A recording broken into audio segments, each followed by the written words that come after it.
Analysis of major themes. Social hierarchy and status dynamics.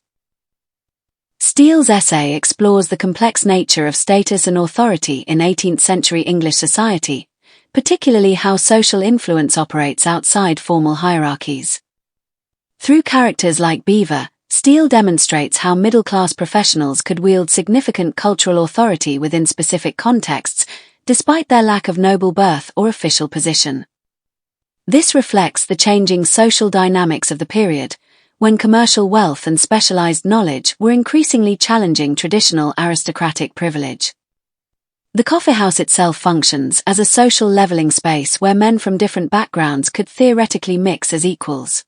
However, Steele also shows how new forms of hierarchy and exclusion emerge even within these ostensibly egalitarian spaces, based on factors like fashion, knowledge, conversational skill, or simply the time of day one frequents the establishment. Performance and identity. The essay repeatedly highlights the performative nature of social identity, examining how people construct and project particular images of themselves through clothing, conversation, and behavior. The law students in their fashionable nightgowns exemplify this performative aspect.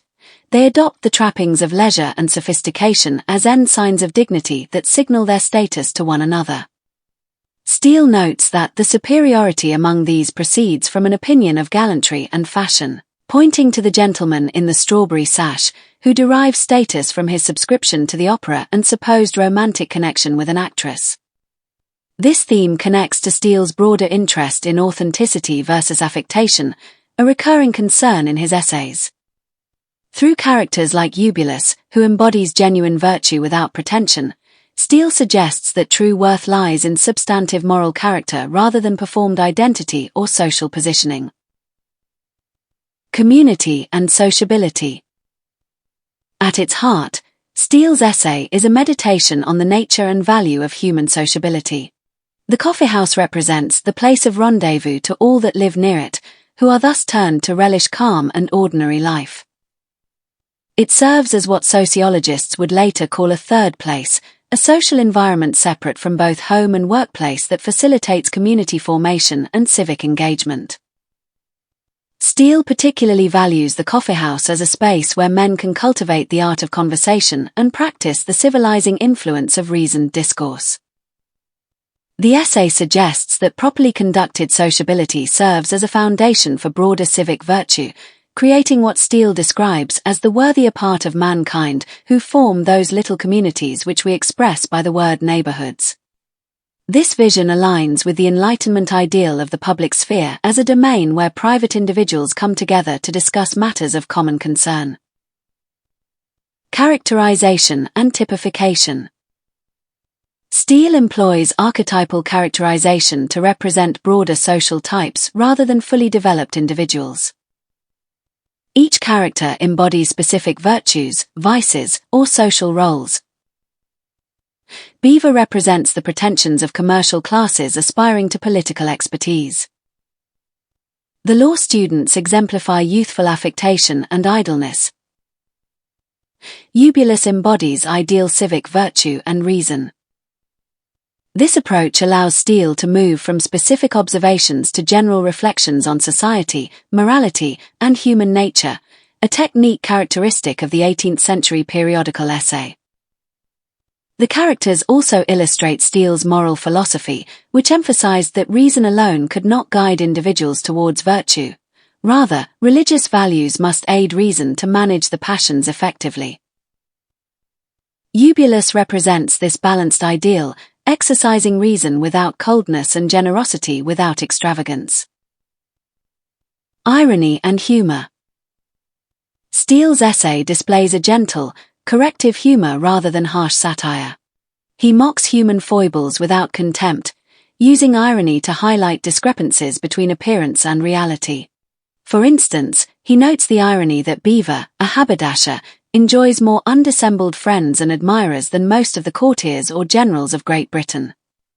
Similarly, he humorously contrasts the law students' busy appearances with their actual idleness. This humorous approach reflects Steele's ability to blend humor and didacticism, aiming to entertain and instruct readers on the virtues of honesty and benevolence. Unlike the sharper satire of his contemporaries, Steele's humour remains genial and sympathetic, aiming to reform through amusement rather than to ridicule or condemn. Metaphor and extended analogy. Throughout the essay, Steele develops an extended political metaphor that portrays the coffee-house as a miniature kingdom with its own rulers, subjects, and systems of governance. He describes the successive reigns of different patrons throughout the day, refers to Beaver's levee of admirers, and concludes with Tom, who takes the government upon him as the first minister of the coffee-house. This metaphorical framework elevates the seemingly trivial subject matter while simultaneously gently mocking the pretensions of both coffeehouse patrons and political actors.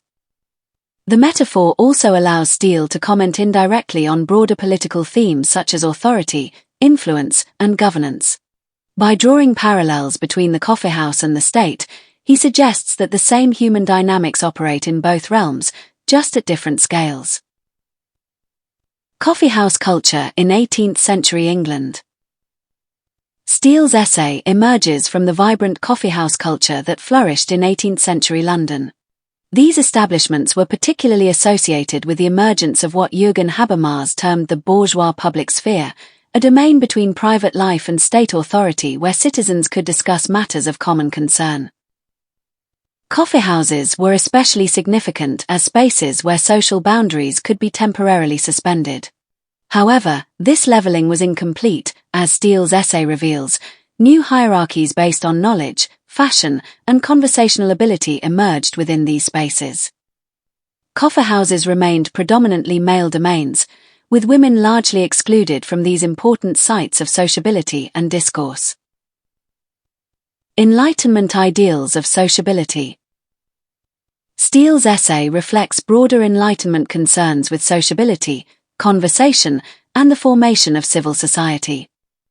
Through essays like this one, Steele participated in what was essentially a civilizing project, attempting to refine manners, promote reasoned discourse, and cultivate the virtues necessary for a commercial, urban society.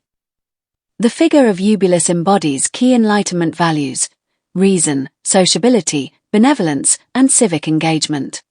His character illustrates the ideal of the private virtue that Steele and his contemporaries believed could sustain social harmony and political stability without recourse to authoritarian control or traditional hierarchies. Comparative analysis with Addison's works. While Steele and Addison collaborated closely on The Spectator and The Tatler, their essays often had distinctive qualities. Both essays share a common moral purpose and interest in social observation, but they approach these concerns from different angles. Steele focuses on the dynamic interactions within a diverse urban setting, while Addison explores the character of a single rural gentleman. Both writers, however, ultimately promote similar values of reason, moderation, and social responsibility.